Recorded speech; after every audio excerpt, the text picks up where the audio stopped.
We're interrupting your regular scheduled programming to bring you this, Part 1, posted by user NarcissusWho. Cold day, I chirped at the man behind the counter. He shrugged, wiping a greasy rag over an equally greasy counter. I glanced around the diner cheerily, making note of any interesting things I could see. When I was younger, it was sort of a game I would play with myself. Find 5 blue things on this train, or spot 7 things beginning with T. It passed the time, probably faster than I would have preferred. Get many customers this time of year? Evidently not. The diner appeared to be empty. The man grunted again. Sitting in or taken away? Ah, you misunderstand, I said, organizing my face into a pained expression. My companion and I aren't here to order. Delicious as your... My eyes glanced upward at the overhead menu. Uncle Billy's greasy chicken, whipped cream, and nacho fries sound. The man's brow furrowed. Companion? Yes. I would introduce you, but she's currently busy disabling both your security systems and your staff. We were hoping for a bit of a private tour, you see. The man stumbled backwards, fat fingers reaching for the emergency button badly hidden under a dishcloth. In a smooth maneuver, I vaulted the counter, pulling a pair of cuffs from my jacket pocket. Intercepting the man before he reached the button, I swept his legs from beneath him as he made a final lunge forward. Not today, Satan, I hollered, pinning him to the floor. Click went the sound of a specially made pair of handcuffs around a very special pair of wrists. But you're not Satan, are you? Although everything here, I swept my arm around, reveals you as a certain type of wannabe. Hell's fangirl, if you will. The demon bucked under me, veins bulging dangerously far out of its neck. Fortunately, I'm heavier than I look. I wasn't planning on getting this far, only to end up as red mush squashed against a wall. I whistled merrily, pulling a syringe from my other pocket and unwrapping it from its protective casing. Better safe than sorry. Falling over with a syringe loose in your pocket is quite simply asking for death's sensual embrace. Pressing the uncommunicative demon to the floor with one hand, I held the syringe to its neck. I leaned in for my favorite part of the whole process. You're wondering why I overpowered you so easily. You thought you were so strong, completely undetectable, because you're used to picking on the children, the weak, small ones. You like to feel like the big, strong, tough guy. Well, those kids you love to prey on? I shook it by the collar. Some of us grow up, and we make cowards like you pay. I stabbed the monster in the neck with the needle, watching with satisfaction as the thrashings turned to weak little whimpers. I turned quickly as I heard a shout through the kitchen door. Are you finished with your little diva monologue yet? I rolled my eyes, getting up and kicking the demon's limp body for good measure. Well, it's cheaper than therapy and just as good, I yelled back, picking my way toward the kitchen. The floor was stained with substances, and while I loved my job, I was unwilling to damage my shoes. The ladies loved the shoes. Touching the door handle caused me physical distress. It was caked in layers of grime, both old and recent. There were scratches on the door, small hands trying to claw their way back to freedom, no doubt. Poor kids. I waded into the kitchen, hopping from untarnished tile to untarnished tile. A stood at the end of the room, surrounded by the corpses of the aforementioned kitchen staff. I gave a low whistle. Women. They never ceased to impress me. She must have somehow mistaken my expression for confusion, because A sighed impatiently. I found the door, if that's what you're wondering. A moved beside a heavy steel drum, beckoning me over. Together, and without speaking, we hauled the lid off the drum, arms straining. It was a good thing we never skipped arm day at the gym. We deposited the lid on the floor with a rebounding thunk. I doubted we'd be able to lift it back up again with gravity working against us.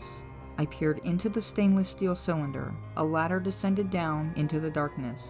I took a step back. Ladies first, I pantomimed, bowing flamboyantly. A sighed, taking my proffered leg up and pulling herself into the tunnel. I heard several clanks as her legs collided with the rungs of the ladder. I gave her a 7-second head start, then clambered in after her. The dark has always left me messed up. Actually, that's not quite true. I used to be fine in the dark, but after a certain chain of events, I tense up whenever a room is even moderately dim. As an adult, of course, you can use rationale to rein in the leaping horses of your mind, but as a small child being dragged into this metal abyss, terrified fingers clinging the rungs before being brutally dragged away, this would be their worst nightmare. Probably their last, too. A and I have come a long way. We've had to handle things like this a few times. Occasionally, we have to get involved in more personal cases, but more generally, we try to stop what happened to us from happening to other children. And sometimes that means dealing with the occasional psychotic demon den that enjoys nothing more than putting young children on the menu. I'm really unsure as to how this little operation lasted this long. A frankly vast amount of kids have gone missing near here recently, 17 in March alone. Runaways, most of them, hitchhiking from one dangerous situation to another. My childhood may have sucked, but I'm grateful that I didn't end up jammed in the front seat of a van with a salivating creep pressed up next to me. It can always be worse. We descended further into the bowels of the diner, as more and more light was swallowed by the demonic digestive tract. I felt my breath quicken, and struggled to prevent the all-too-familiar cold sweat from breaking out. My hands clammy with sweat, I misjudged the distance between the next 2 rungs. My fingers slid uselessly over cold metal, and I fell. My stomach lurched as I left it behind, slamming against the sides of the tube as I tumbled roughly downward. I was lucky. The tunnel ended quickly, and A provided a soft landing. I was unlucky in that we, or I, had caused rather a lot of noise. As I looked up at the cages upon cages of miserable children surrounding us in the dim electric light, I heard a sound so many of us adults dread. A child began to cry somewhere in the depths of this hellish basement. What began as a whimper ascended to kind of a wail, a terrified shriek of pain and suffering. Still lying flat on the ground, I turned to face A in a panic. In the dim lighting, I could see the sheets of tears rolling down her cheeks. She shook her head almost imperceptibly, and the connotations almost broke my heart. We were too late to swoop in and save the screaming child, but as I looked up at the cages looming over us, it looked as though there were plenty of children who still stood a chance. Quietly, I pulled myself upright and approached one of the cages. I could make out a worryingly thin child, breathing shallowly. My eyes followed a drip leading from their arm to a large container of something overhead. Sedatives? How long had the kid been out for? Every cage was the same, although some were worse than others. A had to physically drag me from one of them, a toddler with a large infected bite mark on an arm and an ear completely chewed off. The drugged child couldn't be more than 3, and already being used as a barbaric snack machine for God knows what. We had tried to show a brave, knowledgeable front to the demon upstairs, but creeping through this macabre zoo exhibition reverted us back to what we once were. Scared little children in the dark with something powerful that we didn't understand.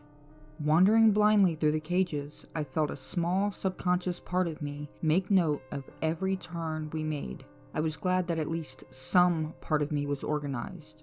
It was while losing ourselves in the horrors underneath Uncle Billy's burger shop, the blood, the flies, that we quite literally stumbled on our target, the source of the screams. I almost fell off the precipice into a shallow abyss. Our path stopped abruptly, leading to a short drop into what looked like a ghastly amphitheater. It was there, crouched behind some empty cages, that we saw what had been taking all of these children from the homes they deserved and dragging them underground. Below us, a young boy lay strapped to what looked like a surgical table. He wasn't sedated, and his whimpers, though he tried to mask them, echoed throughout the warehouse. Because a warehouse is what it was, a warehouse full of living goods.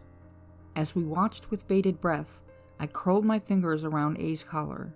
She looked on in a combination of fury, horror, and disgust, and I was afraid that she would attempt to leap into the stage we saw before us. The temperature dropped several degrees and the boy started shaking. He was wearing only a thin surgical gown through which you could see his shaky breaths. My eyes swam with tears. This boy deserved a home, with a bicycle in the garage, a fridge full of his favorite soft drink, and a mother ready to smother him in hugs and tuck him into bed. Instead, he was a tiny child sacrifice. I have never felt so helpless in my life.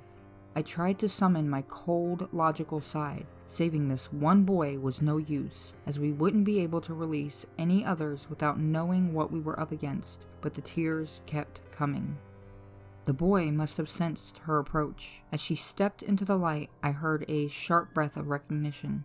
The boy thrashed against his bonds, now screaming in earnest. I watched as she prepared to clasp his face. Instead, her head snapped directly upward, at us. A's demons had finally found her.